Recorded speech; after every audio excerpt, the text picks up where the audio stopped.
नमस्कार प्यारे बच्चों, बहुत बहुत स्वागत है आपका अपने YouTube channel NCERT study point पे। और मेरा नाम है अर्जुन। ठीक है, तो आगे चलते हैं।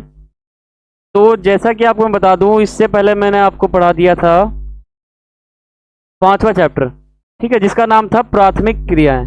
तो इसमें मैं आपको पढ़ाऊंगा 6ठा चैप्टर, जिसका नाम है द्योतक क्रियाएं। ठीक है, बुक हमारा वही है, ज्योग्राफी का क्लास 12th का मानव भूगोल के मूल सिद्धांत, बुक का नाम है। ठीक है, तो ये हमारा जो है विश्व लेवल पर जो है, ये हमारा ज्योग्राफी है, फर्स्ट बुक है हमारा। तो क्लास 12th ज्योग्राफी का 6ठा चैप्टर है पहले बुक का, द्योतक क्रियाएं। ठीक है, तो ये शुरू करते हैं अपना। और आपको मैं बता दूं, आप हमारे चैनल पे जाओगे, ठीक है, तो यहाँ पे आपको एक बटन दिखेगा सब्सक्राइब का। तो जब आप इस पर क्लिक करोगे तो इसका आपको एक फ़ायदा होगा। फ़ायदा नंबर 1, यहाँ पर एक बेल आइकन का निशान आएगा। अगर अगर आप इस पर क्लिक करोगे और इस पर क्लिक करने के बाद इस पर क्लिक करोगे तो एक फ़ायदा होगा, अगर मैं कोई भी वीडियो डालूंगा अपने चैनल पे, इस चैनल पे, तो उसका नोटिफिकेशन आपके पास आ जाएगा। ठीक है, अगर आपको वीडियो की आवश्यकता है तो आप इसको सब्सक्राइब करें ताकि आपका फ़ायदा हो। ठीक है, और यहाँ पे आप प्लेलिस्ट के ऑप्शन पे जाओगे तो बहुत सारे आपको प्लेलिस्ट मिल जाएंगे, जिसमें आपको फ़ायदा क्या होगा कि यहाँ बहुत सारे वीडियो मिलेंगे आपको। और वीडियो किस प्रकार से मिलेंगे तो आप यहाँ नाम पढ़ सकते हो, किस चीज़ का प्लेलिस्ट है, फिर उसके अंदर वीडियो कैसा है। ठीक है, वैसे मैं आपको बता दूँ, ये जो प्लेलिस्ट है, ये जो है ज्योग्राफी का क्लास 12 का न्यू कोर्स का है, और ये हिस्ट्री का न्यू कोर्स का है, ये पॉलिटिकल का न्यू कोर्स का है, और ये फिजिकल का न्यू कोर्स का है। और नीचे आप स्क्रॉल करोगे थोड़ा सा तो वहाँ पे आपको हिंदी इलेक्टिव का भी दिख जाएगा। ठीक है, तो ये आपको थोड़ा फ़ायदा होगा यहाँ पर। और आपका कोई सवाल हो, कोई क्वेरी हो, तो आप मुझे इंस्टाग्राम पे फॉलो कर सकते हो, जिससे आपको फ़ायदा ये होगा कि आप वहाँ पे कुछ भी आप पूछ सकते हो। ठीक है, कुछ भी आपको पूछना हो, कुछ परेशानी हो तो आप पूछ सकते हो, ये आपका फ़ायदा है। और यहाँ पे आपको एक लिंक मिलेगा हमारे चैनल का, तो इस पर जब आप क्लिक कर दोगे तो आप हमारे चैनल पे आ जाओगे। ठीक है, यहाँ पे आपको ये फ़ायदा है कि इस पर क्लिक करते ही आपको हमारे चैनल पे आ जाओगे आप सीधा। ठीक है, उस साइड आ जाओगे, ये आपको एक फ़ायदा होगा। यूज़र नेम आप सभी के सामने लिखा हुआ है, आप ऐसे सर्च करोगे तो प्रोफाइल ओपन हो जाएगा इस नाम से। ठीक है, तो इन सब चीज़ों को आप ध्यान रख सकते हो, देख सकते हो। और आपने टेलीग्राम ग्रुप को ज्वाइन नहीं किया तो इसको ज्वाइन करें। ये जो हमारा ग्रुप है वो किस पे है, वो टेलीग्राम ऐप पर है। अब टेलीग्राम ऐप क्या होता है वो आपको पता ही होगा। तो जब आप उसको चालू करोगे तो साइड में एक सर्च का ऑप्शन दिखेगा, इसे हम मैग्नीफाइंग ग्लास कह देते हैं, लेंस कह देते हैं, सब कुछ कह देते हैं इसको। तो इस पर जब आप क्लिक कर दोगे, और क्लिक कैसे करोगे, इस नाम से करोगे आप, तभी हमारा ग्रुप ऊपर आ जाएगा।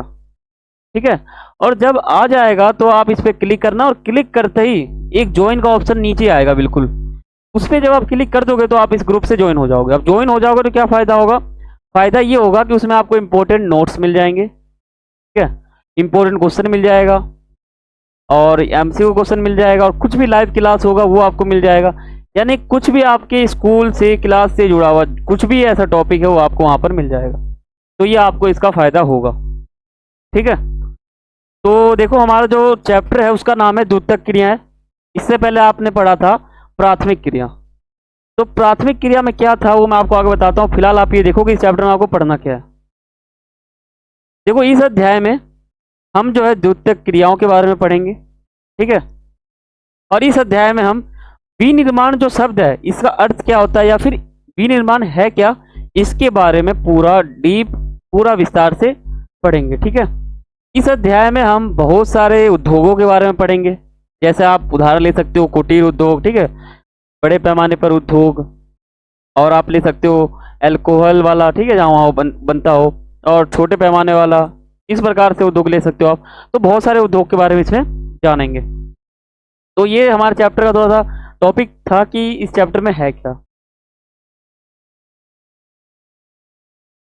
देखो, आप ये पहले समझो कि जो आपके सामने एक शब्द है द्योतक क्रिया, या क्रियाएं, या फिर क्रियाकलाप, इसका मतलब क्या है। इससे पहले आपने समझा था प्राथमिक क्रिया, उसमें आपने ये समझा था कि उसमें सिर्फ कृषि किया जा रहा था। ठीक है, वहाँ पे कृषि करके, ठीक है, वहाँ पे फसल उगाए जा रहे थे, और उसको काट करके एक तरह से उनको उपयोग करते थे। ठीक है, ये सब इसमें किया जा रहा था। इसमें शुरू की अवस्था थी एक तरह से प्राथमिक अवस्था, लेकिन जब ये माल कटकर तैयार हो चुका है तो अब इसे कहीं ना कहीं तो बेचेंगे, है ना। अब जहां भी हम बेचेंगे वो द्योतक क्रियाकलाप में आ जाएगा, ठीक है। तो इसी तरह ये बढ़ता जाएगा। तो देखो द्योतक क्रिया क्या होता है, तो द्योतक क्रियाओं के द्वारा जो है ना प्राकृतिक जो भी संसाधन है उसका मूल्य बढ़ जाता है। मनुष्य का कौशल, तकनीक, पूंजी, श्रम की सहायता से कच्चे माल को उत्पाद के रूप में बदल देते हैं, ठीक है। जैसे मान लो कपास से धागा बना दिए, फिर उससे वस्त्र बन गए, ठीक है, कपड़े बन गए। ये आप कैसे समझोगे, ये आपको समझने के लिए ये समझना पड़ेगा। मान लो ये पूरा इलाका है, यहाँ मान लो एक तरह से कृषि हुआ और कोई चीज हमें मिल गया, गन्ना मिल गया, फिर उससे चीनी बन गए, ठीक है। ऐसे बढ़ता गया। और यहाँ पे आप ऐसे मान सकते हो, देखो कपास है वो कच्चा माल है, अब इससे धागा बना दिया गया, फिर धागा से वस्त्र बन गए, ठीक है। ऐसे बढ़ता गया। चीनी से गन्ने से जो है चीनी बना दिए, आलू से चिप्स बन गया। तो यहाँ पे जो कच्चा माल है यानी जो प्राकृतिक संसाधन क्या है, प्राकृतिक संसाधन आलू है। और इसके बाद जो द्योतक क्रियाकलाप में होता है वो आलू का मूल्य बढ़ जाता है, यानी प्राकृतिक संसाधन का जो मूल्य है वो बढ़ जाता है। कैसे, मान लो आलू है, इसका चिप्स बना दिया, तो आलू मान लो 5 रुपए किलो है और चिप्स जो है वो 10 रुपए पाव है, तो यहाँ मूल्य बढ़ जाता है, कमीशन बढ़ जाता है, ठीक है। तो इसी को हम कहते हैं द्योतक क्रियाकलाप, ठीक है। इसमें प्राकृतिक संसाधन जो भी है उसका मूल्य बढ़ जाता है। आपने प्राथमिक क्रिया में पढ़ा था। आप यहाँ फोटो देख सकते हो, जैसे गन्ना है, इससे चीनी बन गए। अब चीनी आप सोच सकते हो कि ये एक तरह से इंपॉर्टेंट है ना, इसका मूल्य बढ़ जाता है। गन्ने आप देख सकते हो, गन्ना थोड़ा सा सस्ता होता है लेकिन चीनी महंगा होता है। ऐसे आलू देख सकते हो सस्ता होता है, चिप्स महंगा होता है। कपास बहुत ही आप देख सकते हो कच्चा माल होता है वो, ठीक है, फिर धागा बनता है उससे, फिर आप देख सकते हो बुनाई कर कर ये वस्त्र बन जाते हैं। तो इसी प्रकार जो है ना इसका मूल्य बढ़ते रहता है। अब आगे आप देखो, आगे आप समझ लो कि जो विनिर्माण है ये क्या है, ठीक है। विनिर्माण क्या है, मैन्युफैक्चरिंग भी बोल देते हैं इसको। इससे क्या अभिप्राय है, यानी विनिर्माण का अर्थ क्या है। देखो विनिर्माण का अर्थ जो है किसी वस्तु के निर्माण से है, ठीक है। इसी को हम कहते हैं विनिर्माण। जैसे मान लो लोहे से कुछ बना दिया, ठीक है, प्लास्टिक के खिलौने बना दिए, ऐसे हो सकता है कुछ, है ना। कंप्यूटर या अति सूक्ष्म कुछ घटकों को जोड़ना उसमें, ठीक है, कंप्यूटर है उसमें कुछ पार्ट जोड़ना, और अंतरिक्ष यान का निर्माण, ये सभी आ जाते हैं विनिर्माण। जैसे आप यहाँ लोहे को देख सकते हो, लोहे से कढ़ाई बन गए, इसी को कहते हैं विनिर्माण, ठीक है। इसमें जो प्राकृतिक वस्तु होती है उसमें कुछ ना कुछ मिश्रण करके जो है उसको मूल्यवान वस्तु के रूप में बदल देते हैं, इसी को हम कहते हैं विनिर्माण, ठीक है। अब देखो विनिर्माण जो है वो उसकी सभी प्रक्रियाओं में कुछ सामान्य विशेषताएं होती है। कुछ जैसे मान लो शक्ति का प्रयोग लगता है, एक ही प्रकार की जो वस्तु है उसका विशाल उत्पादन होता है, ठीक है। विनिर्माण जो मशीनरी है उसके द्वारा और जो पुराने साधनों है या विसाधन जो है उसके द्वारा किया जाता है, ठीक है। इसी प्रकार से जो है विनिर्माण की कुछ विशेषताएं होती है, वो 3 विशेषता आपके सामने लिखा हुआ है, ठीक है। विनिर्माण का मतलब आप समझ चुके होंगे, यानी कोई भी प्राकृतिक संसाधन है उसको उसमें कुछ बदलाव कर कर उसको मूल्यवान वस्तु के रूप में बदलना ही विनिर्माण कहलाता है या कहलाता है। देखो आपका इंपॉर्टेंट टॉपिक शुरू होता है, ये आपका है मोस्ट इंपॉर्टेंट, उद्योगों के अवस्थिति को प्रभावित करने वाले कारक। इसका मतलब क्या है, मान लो किसी व्यक्ति को उद्योग लगाना है, किसी भी क्षेत्र में कहीं भी उद्योग लगाना है, क्या उद्योग लगाना है, वो उद्योग कहाँ लगेगा, ऐसा क्या, मान लो ये दिल्ली है, ये पूरा इलाका, ये मुंबई है, ठीक है, केरल मान लो, ऐसा कुछ कुछ आप मान सकते हो। तो ये जो पूरा इलाका है, अब उद्योग कहीं ना कहीं इनमें से लगाना है। अब उद्योग जो है ज्यादा लगाने का इशारा किस तरफ है, जहाँ अच्छी सुविधा हो, है ना, अच्छे चीज हो, या फिर अच्छा क्षेत्र हो, बाजार हो, माहौल हो। यानी उद्योग कहाँ लगेंगे, ऐसे क्षेत्र को प्रभावित करने वाले, यानी उद्योग को किसी क्षेत्र पर बुलाने वाले कारक कौन से हैं, ठीक है। इसी को कहते हैं उद्योगों के अवस्थिति को प्रभावित करने वाले कारक। यानी उद्योग कहीं ना कहीं लगाना है, ऐसा कुछ सुविधा के क्षेत्र में ज़्यादा हो जाता है, ठीक है, कहीं ना कहीं उद्योग वहाँ पे प्रभावित होगा, अब वहाँ उद्योग लगेंगे, तो इस प्रकार से आप यहाँ मान सकते हो। तो देखो इंपॉर्टेंट टॉपिक है आपका उद्योगों को प्रभावित करने वाले कारक। देखो आपके उद्योगों को जो है अवस्थिति को प्रभावित करने वाले कारक जो है वो दो प्रकार से होते हैं। पहला होता है भौतिक, दूसरा होता है मानवीय। मानवीय का मतलब होता है मानव यानी व्यक्ति से जुड़ा हुआ बातें, यहाँ पर सब कुछ है। भौतिक यानी इसमें कुछ कुछ प्राकृतिक बातें आ जाती है, कुछ जलवायु आ जाता है, कुछ मतलब वातावरण आ जाता है, ठीक है, ये सब आ जाते हैं भौतिक रूप से। कच्चे माल की उपलब्धता, अगर मान लो मुझे ही उद्योग लगाना है, ठीक है, तो अगर मेरे पास कच्चा माल ही नहीं होगा तो मैं उद्योग कैसे लगाऊंगा, ठीक है।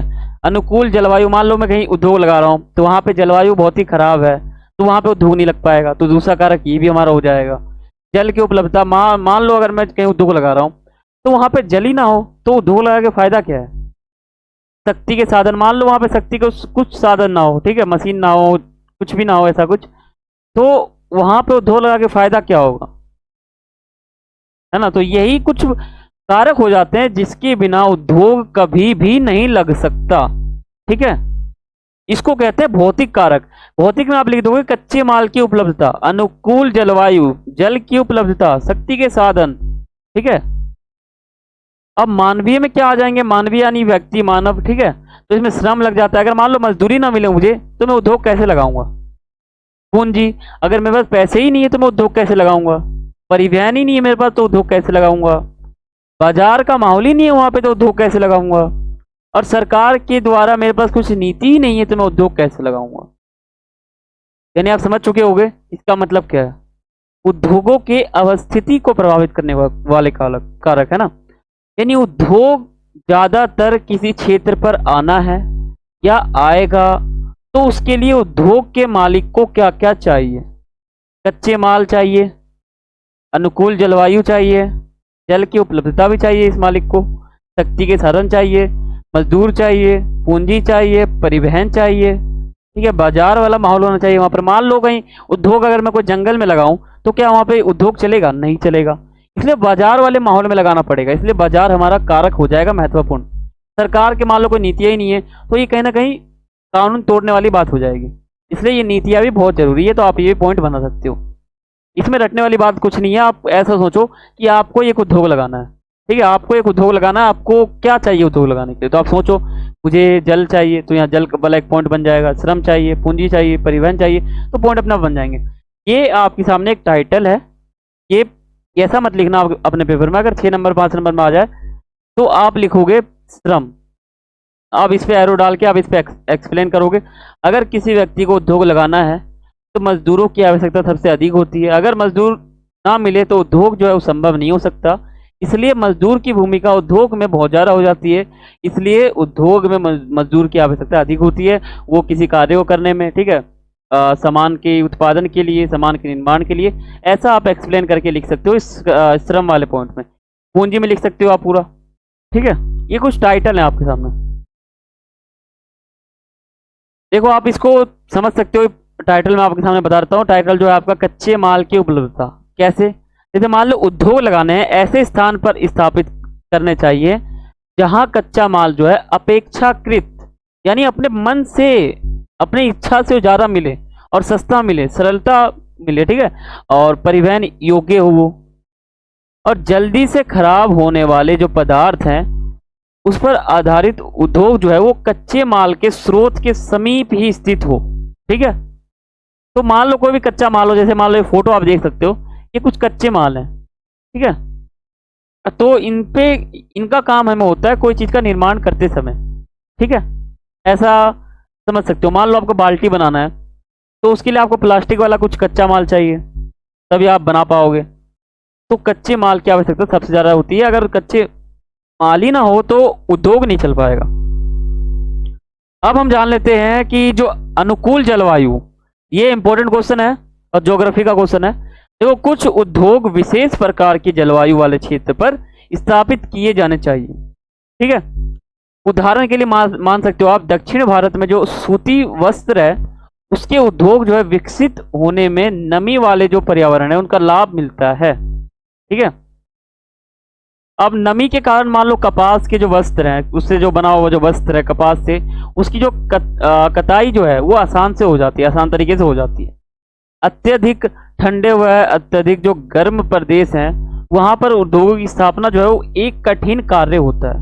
मान लो ज़्यादा ठंडी है तो बहुत मुश्किल होगा, गर्म ज़्यादा है तो बहुत, मान लो गर्म होगा तो मशीन में क्या पता धुआं हो जाए या मशीन गर्म हो जाए, तो कहीं ना कहीं उद्योग नहीं चल पाता। तो जलवायु भी बहुत डिपेंड करता है। मान लो आप यहाँ पे उद्योग लगा रखे हो, माहौल सब कुछ है, बाजार वाला माहौल है, लेकिन वहाँ पे गर्मी बहुत है, तो मान लो आप उद्योग में मजदूर काम करेंगे तो उनके जो मशीन में, जिस मशीन में वो लोग काम कर रहे हैं, क्या होता है मशीन में जो है वो धुआं उठ जाए या फिर मशीन चले ना, मशीन खराब हो जाए, तो ऐसा कार्य हो सकता है। इसलिए जो जलवायु है, जो गर्म तापमान आप देख रहे हो, ये भी कहीं ना कहीं इफेक्ट डालता है, या फिर यहाँ पर थोड़ा सा इनका महत्व भी होता है। ठीक है, जलवायु भी इम्पोर्टेंट है। अब देखो श्रम, श्रम का मतलब होता है मजदूर। जो मजदूर, मान लो आपको मकान बनाना है तो आप तो खुद तो मकान बनाओगे नहीं, उसके लिए जो है मजदूर की आवश्यकता होगी। अगर आपको मजदूर ना मिले तो आप मकान नहीं बना पाओगे, ये इंपॉर्टेंट। इसी प्रकार उद्योग चलाना है तो आपको मजदूर चाहिए। उद्योगों की स्थापना ऐसे स्थान पर होना चाहिए जहां आसानी से श्रम उपलब्ध हो, जहां मजदूर आसानी से मिल जाए। वर्तमान समय में यंत्रीकरण, ठीक है, स्वचालित मशीन जो है, स्वचालित जो मशीन है इत्यादि उद्योगों में श्रमिकों पर निर्भरता कम हो रही है। ठीक है, यानी ये भी इंपॉर्टेंट हो जाएगा, यंत्रीकरण, स्वच्छ मशीनों इत्यादि। ठीक है, लेकिन फिर भी कुछ प्रकार के उद्योग में अभी जो है कुशल श्रमिकों की आवश्यकता होती है। ठीक है, मान लो कोई उद्योग है, कैसा भी उद्योग है, किस प्रकार का उद्योग है, उसमें मजदूरों की आवश्यकता सबसे ज्यादा होती है, तो मजदूर सबसे ज्यादा चाहिए। ठीक है, तो ये हमारा पॉइंट हो जाएगा। अब हम बात करते हैं शक्ति के साधन। ठीक है, शक्ति के साधन, मान लो ऐसे उद्योग जिनमें अधिक शक्ति की जरूरत होती है वह ऊर्जा के स्रोत के समीप लगाए जाते हैं। ठीक है, जैसे मान लो एल्यूमिनियम उद्योग, एल्यूमिनियम, ठीक है, जहाँ ये थोड़े बड़े हैवी उद्योग होते हैं, भारी भरकम उद्योग होते हैं। ठीक है, तो ये कुछ शक्ति के बहुत ही महत्वपूर्ण साधन हो जाते हैं। तो ये जो है ना, ये ऊर्जा के जो स्रोत है उसके समीप लगाए जाते हैं। ठीक है, ऑपोजिट लगाया जाता है। अब हम बात करते हैं परिवहन संचार की सुविधा। देखो परिवहन का मतलब क्या होता है, एक सामान को दूसरी जगह ले जाना। अगर आप गाड़ी के जरिए ले जाते हो तो ये इंपॉर्टेंट हो जाएगा। ठीक है, ये हो जाएगा परिवहन, यानी आप मान लो यहां से, ये आप मान सकते हो ये गाड़ी है, इसमें आप सामान ले जाते हो किसी दूसरे क्षेत्र में, तो ये जो है एक तरह से परिवहन कहलाता है। ठीक है, तो वो कच्चे माल को कारखाने तक ले जाने के लिए और बने जो उत्पाद को बाजार तक पहुंचाने के लिए तीव्र और सक्षम परिवहन सुविधाओं की और औद्योगिक विकास के लिए बहुत जरूरी होता है। मान लो आप ये कार देख सकते हो, ये कार जो है किसी सामान को पहुंचाने के लिए इंपॉर्टेंट होता है। ट्रक देख सकते हो, और कोई ट्रक देख सकते हो, ठीक है, टेम्पो देख सकते हो। इन सभी चीज से जो है संचार हो सकता है। संचार का मतलब क्या होता है, एक चीज को दूसरी जगह पहुंचाना, और परिवहन के द्वारा पहुंचाया जाता है, तो इसको हम कहते हैं परिवहन संचार, यानी परिवहन के द्वारा संचार किया जा रहा है। ठीक है, तो ये इंपॉर्टेंट हो जाता है हमारा पॉइंट। अब हम बात करते हैं पूंजी। अब मान लो आपको उद्योग लगाना है, तो आपके पैसे ही ना हो तो आप क्या उद्योग लगा पाओगे, नहीं लगा पाओगे। इसलिए आपको पैसे चाहिए, यानी पूंजी चाहिए। ठीक है, देखो किसी भी उद्योग के सफल विकास के लिए पूंजी का उपलब्ध होना अनिवार्य है। ठीक है, बहुत ही अनिवार्य है। कारखाने के लिए जमीन, मशीन, कच्चा माल, श्रमिक और वेतन देने के लिए जो पर्याप्त पूंजी है उसकी आवश्यकता होती है। मान लो आपको मशीन लाना है तो आपको पूंजी लगेगा। ठीक है, कच्चा माल लाना है तो पूंजी लगेगा, श्रमिक यानी मजदूर लाना है तो आपको पैसे देने पड़ेंगे। इनको अगर इनका जो सैलरी है मजदूर का, मान लो आपका 6 मजदूर हैं, इनको अगर सैलरी देना है, काम करवाना है, तो इनको पैसे देना पड़ेगा महीने के महीने, मंथली। ठीक है, तो पूंजी बहुत ही इंपॉर्टेंट है, बिना पैसे के काम नहीं हो सकता। अब बात करते हैं बाजार। अब मान लो आपको उद्योग लगाना है, वहां पे बाजार वाला माहौल नहीं है, तो आप क्या उद्योग लगा पाओगे? नहीं लगा पाओगे। आपको वहां पे माहौल चाहिए उद्योग लगाने वाला, बाजार वाला माहौल होगा तभी तो उद्योग लगेंगे। देखो, जब उद्योग में कोई उत्पाद का निर्माण होता है तो उसको बेचने के लिए जो है बाजार की आवश्यकता होती है। मान लो आप ये उद्योग बना रखे हो, इसमें आपने बना दिया कपड़ा, ठीक है, कपड़ा आपने बना दिया। अब इस कपड़े को अपने उद्योग से परिवहन के सहायता से आप ले जाओगे बाजार में बेचने के लिए। अगर बाजार ना हो तो क्या ये उद्योग का फायदा हुआ? नहीं हुआ। परिवहन ना हो तो उद्योग का फायदा हुआ? नहीं हुआ। पैसे नहीं है तो क्या उद्योग का फायदा हुआ? नहीं हुआ। तो ये होता है। ऐसे में उद्योग ऐसे स्थान पर स्थापित करने चाहिए जहां से सुगमता पूर्वक उत्पाद को बाजार तक पहुंचाया जा सके। ठीक है, ये होता है हमारा। तो बाजार कहीं ना कहीं इंपॉर्टेंट हो जाता है। तो देखो, आपका ये टॉपिक खत्म हो जाता है। उद्योगों के अवस्थिति को प्रभावित करने वाले कारक इंपॉर्टेंट था, बहुत ही इंपॉर्टेंट था, आप इस पे ध्यान रखना। देखो, अब हम बात करते हैं कच्चे माल के आधार पर उद्योग। ये आपका इंपॉर्टेंट है। देखो, आपका चैप्टर तो पूरा इंपॉर्टेंट है, लेकिन इसमें जो जो पॉइंट है ना इंपॉर्टेंट, वो मैं आपको बताऊंगा, ताकि आप उन्हीं पॉइंट को पढ़ें और अच्छे से पढ़ें और अच्छा नंबर लाएं। ठीक है, देखो, कच्चे माल पर आधारित कौन कौन से उद्योग हो सकते हैं। जैसा कि आपने नाम से ही पढ़ा हो, नाम में लिखा हुआ है कच्चे माल के आधार पर उद्योग। ठीक है, ये नाम क्या बताता है? नाम ये बताता है कि ये जो उद्योग है ये कच्चे माल पर ही होगा, है ना, कच्चे माल पर ही निर्भर होगा ये उद्योग। समझ रहे हो? तो देखो, कच्चे माल पर निर्भर वाले कौन से उद्योग हो सकते हैं, यानी प्राकृतिक रूप से कुछ भी ऐसा चीज मिल जाए जिससे कुछ बनाया जा सके, ऐसे कौन से उद्योग होते हैं जो हमें कच्चे माल के लिए ज्यादा इंपॉर्टेंट होते हैं, या फिर कच्चा माल चाहिए उनको। तो देखो, उसमें हमारा जो उद्योग आता है वो आ जाता है कृषि आधारित उद्योग। यानी मान लो आप चीनी बना रहे हो तो आपको गन्ना चाहिए। अब गन्ना क्या है? कच्चा माल है। अगर आपको गन्ना ना मिले, यानी कच्चा माल ना मिले, तो आप क्या उद्योग लगा पाओगे? नहीं लगा पाओगे। इसलिए कच्चा माल के आधारित उद्योग हमारे हो जाते हैं कृषि आधारित उद्योग। यानी कृषि से प्राप्त हमारे जो भी साधन है, जो भी फसल है, उससे हम कुछ बनाते हैं, तो ये हमारा आता है कृषि आधारित उद्योग। ठीक है, दूसरा हमारा क्या है? तो दूसरा है खनिज आधारित उद्योग। अब देखो, खनिज आधारित उद्योग में आ जाते हैं कि खनिज के लिए हमें बहुत चीज चाहिए होता है। ठीक है, तो ये भी कच्चे माल में आ जाता है। ये उसके ऊपर आधारित होता है। रसायन आधारित उद्योग, रसायन से कुछ हमें कच्चे माल मिलते हैं, उनकी आवश्यकता होती है हमें। ठीक है, वनों के आधारित उद्योग, वनों की आवश्यकता हमें हो जाती है। मान लो आपको बेड बनाना है, तो बेड बनाने के लिए आपको पेड़ चाहिए, पेड़ को आप काटोगे, अच्छे से बेड बनाओगे, लकड़ी बनाओगे। तो ये जो है हमारा, ये बेड आप देख सकते हो, ये उद्योग में बना है। ठीक है, तो उद्योग में क्यों बना? अगर मान लो इसको पेड़ ही नहीं मिलता है इस उद्योग को, तो क्या ये बन पाता है? ये बेड नहीं बन पाता। तो वनों पर आधारित उद्योग हमारा हो सकता है इस प्रकार से। ठीक है, अब देखो, पशु आधारित उद्योग, यानी ऐसे उद्योग जो पशु पे आधारित होते हैं। ठीक है, पशु से मान लो दूध मिल जाए, दूध से वो कुछ और बना दें। ठीक है, तो दूध इनका कच्चा माल हो गया, तो कच्चा माल यहाँ पे आवश्यकता होगा। तो आपने यहाँ क्या समझा? आपको मैं पॉइंट बाय पॉइंट बता रहा हूँ ताकि आपको समझ में आया और अच्छा लगे। देखो, यहाँ क्वेश्चन क्या था कि कच्चे माल पर कोई भी उद्योग होते हैं, कौन कौन से उद्योग होते हैं जो कच्चे माल पर निर्भर रहते हैं। तो निर्भर वाले कौन से हैं? पहला है कृषि आधारित, खनिज आधारित, रसायन आधारित, वनों पर आधारित और पशु पर आधारित। ये हमारे जो हैं, ये हमारे कच्चे माल पर आधारित उद्योग हो जाते हैं, जो कच्चे माल से प्राप्त चीजों पर निर्भर रहते हैं। तो ये मैंने आपको टाइटल बताया सिर्फ, इसको आप अपने बोर्ड एग्जाम में एक्सप्लेन करके बिल्कुल विस्तार से लिखेंगे, ताकि आपको फुल में से फुल मार्क्स मिले। ठीक है, अब हम बात करते हैं उद्योगों का वर्गीकरण। ठीक है, उद्योगों को हम कितने प्रकार में बांटते हैं, आप ये सोचो। देखो, उद्योग जो होता है वो बहुत सारे प्रकार के हो जाते हैं। ठीक है, तो उनमें से आपके सिलेबस में कितने उद्योग हैं वो मैं आपको बताऊंगा। मैं आपके सिलेबस के अकॉर्डिंग करा रहा हूं और एनसीईआरटी बुक के भी अकॉर्डिंग करवा रहा हूं। ठीक है, दोनों का मिश्रण है ये। देखो, उद्योग जो है हमारे तीन प्रकार से हो जाते हैं। पहला हो जाता है छोटे पैमाने वाले उद्योग, दूसरे हो जाते हैं बड़े पैमाने पर उद्योग, और तीसरा हमारा हो जाता है कुटीर उद्योग।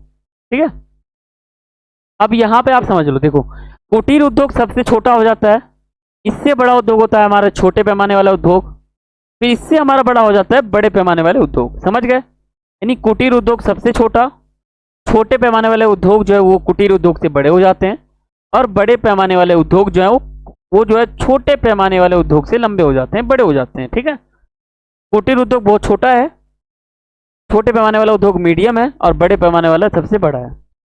तो यहाँ आप समझो, देखो छोटे पैमाने वाला क्या होता है, इसमें कम पूंजी की आवश्यकता होती है, इसमें ज़्यादा क्षेत्र में नहीं फैले होते, ये छोटे पैमाने के होते हैं। ठीक है, ज़्यादा इनमें आवश्यकता नहीं होती। और जो कुटीर उद्योग है वो तो इससे भी छोटा होता है, वो तो बहुत छोटा होता है। जो छोटे पैमाने वाले उद्योग यानी बहुत ही छोटे लेवल पे लगने वाले उद्योग जो है कौन से हैं, इनमें मान लो इनमें पैसों की आवश्यकता कम हो जाती है, मशीनों की आवश्यकता कम होती है। ठीक है, अब इनका यहाँ पे उल्टा कर देना, देखो छोटे पैमाने वाले उद्योग, फिर ये है बड़े पैमाने वाले उद्योग। छोटे पैमाने वाले में पूंजी की आवश्यकता कम होती है, ठीक है, और बड़े पैमाने वाले में पूंजी की अधिक आवश्यकता होती है, इनका उल्टा हो जाएगा। छोटे पैमाने वाले में मशीनों की आवश्यकता कम होती है, बड़े पैमाने वाले में मशीनों की आवश्यकता अधिक होती है। और छोटे पैमाने वाले में जो है स्थानीय स्थान से जो है हमें कच्चे माल जो प्राप्त होते हैं उनका यहाँ पे प्रयोग किया जाता है छोटे पैमाने वाले में।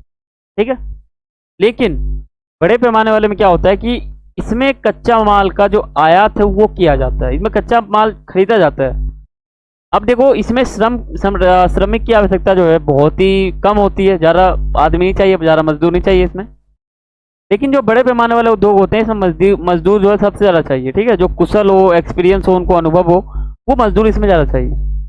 उदाहरण आप ले सकते हो, चमड़ा का जो उद्योग होता है, मान लो कुछ भी, आप बेल्ट देख सकते हो, जो बेल्ट बनते हैं लेदर के, जूता बनता है, तो ये जो है ये छोटे उद्योग हो जाते हैं। कूलर जो बनता है, कूलर, ये भी छोटे उद्योग होते हैं। ये उदाहरण है कुछ छोटे उद्योग के। अब बड़े में क्या है, लोहा इस्पात। ठीक है, लोहा इस्पात उद्योग ये बहुत ही इंपॉर्टेंट है और ये बहुत ही हैवी उद्योग होता है।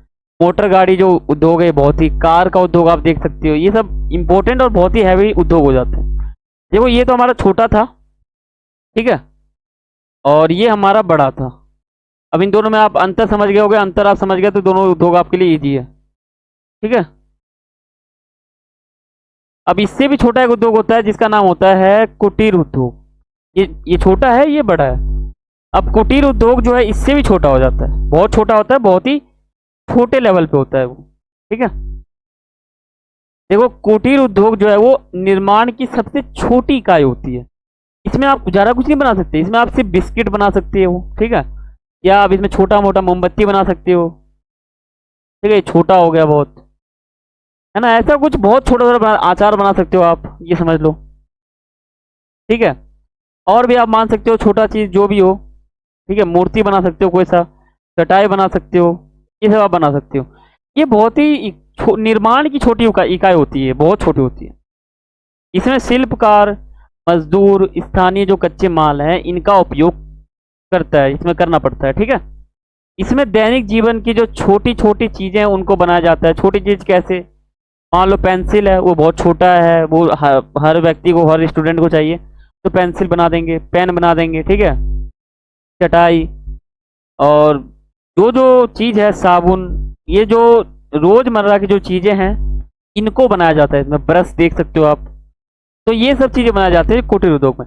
अधिक पूंजी परिवहन की आवश्यकता इसमें नहीं होती। कैसे, ये जो उद्योग है ये अपने कमरे में लगाया जा सकता है। आपका कोई भी कमरा हो उसमें आप ये उद्योग लगा सकते हो। तो इसमें क्या आपको मशीन चाहिए, नहीं चाहिए। इसमें आपको परिवहन चाहिए, नहीं चाहिए। मजदूर भी नहीं चाहिए, ज़्यादातर बहुत ही कम चाहिए, एक दो मजदूर मान सकते हो, लेकिन वो भी लगता नहीं है इसमें। ठीक है, आचार बना सकते हो, मूर्ति बना सकते हो, चटाई बना सकते हो, ये सब बना सकते हो आप। ठीक है, कुछ उदाहरण है इसके, जैसे आप देख सकते हो टोकरी बना सकते हो आप, ये टोकरी देख सकते हो, ये घर में बनाए जाते हैं। ये कुटीर उद्योग का एक उदाहरण है, फोटो आप देख सकते हो यहाँ पर। ठीक है, तो ये तीन उद्योग आप समझ चुके होंगे, कुटीर, छोटा पैमाना और बड़ा पैमाना। अब देखो कुटीर उद्योग, इसको आप थोड़ा सा समझ लो इसके बारे में कि ये थोड़ा सा, इसमें थोड़ा सा बताता हूँ आपको। देखो कुटीर उद्योग की विशेषता क्या होती है। ये जो कुटीर उद्योग लग रहा है अपने घरों में, ठीक है, रोजमर्रा की चीजें बन रही है, ठीक है, बन गया वो, तो उनकी विशेषता कहीं ना कहीं उद्योग की क्या हो जाती है, क्या होती है। यह उद्योग जो है घर में शुरू किया जा सकता है। ठीक है, पैसे नहीं लगते, घर में आप बना सकते हो, लिफाफा बना सकते हो, यह आ जाता है कुटीर उद्योग का उदाहरण। पूंजी और परिवहन के साधन इन उद्योगों को प्रभावित नहीं करते हैं, इनमें पैसे ज़्यादा नहीं लगते। परिवहन नहीं लगता, इससे ज़्यादा नहीं लगते हैं इसमें। ठीक है, कच्चा माल एवं जो बाजार हैं उन दोनों की स्थानीय स्तर पर उपलब्ध हो जाते हैं यहीं पर। भारी मशीनों की आवश्यकता नहीं होती है, विशेषता बहुत है, अच्छी विशेषता है। हाथ के साधारण औजार से ही ये बनाया जा सकते हैं कोई चीज़। ये जो टोकरी आप देख सकते हो इसमें कोई मशीन नहीं चाहिए, अपने हाथों से बना सकते हैं। ठीक है, तो ये इसकी विशेषता है। और देखो ऐसे उद्योग जो है इनको शुरू करने के लिए बहुत अधिक राशि की आवश्यकता नहीं होती। ठीक है, ये इसकी विशेषता है। तो आप यहाँ पे विशेषता बता सकते हो। अब मान लो कुटीर उद्योग के कुछ उदाहरण दो, तो क्या उदाहरण दोगे? जैसे मान लो आपको मोमबत्ती बनाना है, ये मोमबत्ती जो है रोजमर्रा की चीजें, मान लो लाइट कट जाए तो आपको मोमबत्ती चाहिए। वैसे तो आजकल इमरजेंसी लाइट ये सब आ गया, लेकिन मोमबत्ती इंपॉर्टेंट है, ये रोजमर्रा की चीजों में आ जाता है और ये बहुत ही आसान तरीके से बन जाता है। ज़्यादा पैसे नहीं लगते, मशीन नहीं लगती, परिवहन नहीं लगते, श्रम नहीं लगता, पूंजी नहीं लगता, ये सब नहीं लगता। और अचार बनाना है, अचार में भी ज़्यादा पैसे नहीं लगता, हाथों का खेल है, लेकिन इसमें कच्चे माल की आवश्यकता ज़्यादा होती है। अब मान लो आपको अचार बनाना है आम का, अगर आपको कच्चा माल ही ना मिले, आम ही ना मिले आम, तो आप क्या आम का अचार बना सकते हो? नहीं बना सकते। ये थोड़े से जो है ना कच्चे माल पर निर्भर रहते हैं उद्योग। बांस की टोकरी मान लो, ये देखो ये टोकरी हो गया। अब इसके लिए हमें जो ये कच्चा माल चाहिए की आवश्यकता होती है। ठीक है, कागज के जो थैले होते हैं इसके लिए हमको कागज चाहिए, लिफाफा देख सकते हो आप। ठीक है, अचार देख सकते हो आप, ये सब चीज जो बन रही है, आम देख सकते हो, आम ना हो तो कैसे बनेगा ये, है ना। तो इस प्रकार से जो कच्चे माल के आधार उद्योग होते हैं वो कुटीर उद्योग भी हो जाता है। अब बात करते हैं स्वामित्व के आधार पर उद्योग। पहले आप स्वामित्व का अर्थ समझ लो, स्वामित्व होता क्या है। किसी चीज में किसी व्यक्ति का नेतृत्व ही स्वामित्व होता है, प्राइवेट। मान लो कोई चीज यहाँ बन रहा है, इसका स्वामित्व किसको जाता है? तो ए नाम के व्यक्ति को जाता है। तो यहाँ पे स्वामित्व किसका है? ए नाम के व्यक्ति का। नेतृत्व किसका है? इसका है। तो ये होता है स्वामित्व के आधार पर उद्योग। अब ये दो प्रकार के होते हैं उद्योग, तीन प्रकार के होते हैं। ठीक है, तीन प्रकार से होते हैं हमारे। पहला हो जाता है सार्वजनिक क्षेत्र के उद्योग। ये ऐसे उद्योग होते हैं जहां कोई व्यक्ति जा सकता है, ये प्राइवेट नहीं होता, सार्वजनिक होता है, सभी जनता के लिए होता है। ये उद्योग सरकार के अधीन होते हैं। ऐसे उद्योग जो है ना वो सरकार लगाते हैं, कोई व्यक्ति नहीं लगाता। ठीक है, यह जो उद्योग है इनका प्रबंध जो है वो सरकार द्वारा किया जाता है। ठीक है, समाजवादी देशों में ऐसे उद्योग अधिक हैं। जो समाजवादी विचारधारा को मानने वाले जो देश हैं इन वहां पर ये उद्योग अधिक लगाए जाते हैं। ठीक है, ये हो जाता है। अब हमारा दूसरा आ जाता है उद्योग, वो है निजी क्षेत्र के उद्योग। देखो उद्योग जो है ना स्वामित्व के आधार पर, अगर आपके बोर्ड में क्वेश्चन आ जाए बोर्ड एग्जाम में, तो उसमें आप तीन प्रकार लिखोगे, निजी, स्वामित्व, सार्वजनिक। ठीक है, ये हो जाता है। अब देखो ये जो निजी क्षेत्र है ये ऐसे उद्योग होते हैं जिनमें एक व्यक्ति का स्वामित्व होता है, इसमें सरकार का कोई हस्तक्षेप नहीं होता। ठीक है, जनता का हस्तक्षेप नहीं होता, यानी कुल मिलाकर जो है ना ये निजी होता है, एक व्यक्ति का होता है। एक व्यक्ति है ए नाम का, इसका ये उद्योग है पूरा। ठीक है, इसको कहते हैं हम निजी क्षेत्र पे लगा हुआ उद्योग। ऐसे उद्योग जो है इनका मालिक को एक व्यक्ति या एक कंपनी होती है। ऐसे उद्योग का संचालन निजी संगठन द्वारा किया जाता है। ठीक है, पूंजीवादी जो देश हैं वो ऐसे उद्योग को ज्यादा मानते हैं। जो हमारे पूंजीवादी विचारधारा है, ऐसे विचारधारा को जो फॉलो करते हैं जो देश, वो ऐसे उद्योग को ज्यादा लगाते हैं। भारत में टाटा, बिरला, ठीक है, रिलायंस, ये देख सकते हो आप, ये कंपनी जो है ना कुछ इसके उदाहरण है। ये निजी उद्योग है। टाटा, बिरला जो है ये निजी उद्योग है, एक व्यक्ति के नाम पर लगा हुआ उद्योग है। अब बात करते हैं अपना संयुक्त उद्योग। ठीक है, संयुक्त का मतलब क्या होता है? आपको तीन उद्योग बताया, संयुक्त, निजी और सार्वजनिक। सार्वजनिक का मतलब होता है सरकार के अधीन होते हैं, निजी का मतलब होता है एक व्यक्ति के अधीन होते हैं, और संयुक्त का मतलब होता है इसमें सरकार का भी हस्तक्षेप होता है और एक व्यक्ति का भी हस्तक्षेप होता है। इन उद्योगों का संचालन जो है वो सरकार और निजी जो कंपनियां है वो दोनों मिलकर करती हैं। ठीक है, दोनों का यहाँ पे हस्तक्षेप होता है, दोनों का यहाँ पे पहुंच होता है, दोनों यहाँ पे काम कर सकते हैं। ठीक है, अब बात करते हैं स्वच्छंद उद्योग। अब देखो उद्योग तो आप यहाँ पर समझ सकते हो, है ना। अब स्वच्छंद का मतलब क्या होता है? अभी इस उद्योग को आप नाम से समझ सकते हो, कैसे समझोगे? देखो स्वच्छंद, स्वच्छ का मतलब क्या होता है? स्वच्छ का मतलब आप समझ सकते होगे, स्वच्छ का मतलब क्या होता है? साफ सुथरा, ठीक है। धो का मतलब फैक्ट्री होता है, यानी साफ सुथरा फैक्ट्री, यानी साफ सुथरा उद्योग, यानी ऐसे उद्योग जो प्रदूषण ना फैलाए, जो कचरा ना फैलाए, उसको कहते हैं स्वच्छंद उद्योग। यानी साफ सुथरा रहने वाला, प्रदूषण ना फैलाने वाला ऐसा उद्योग, ठीक है।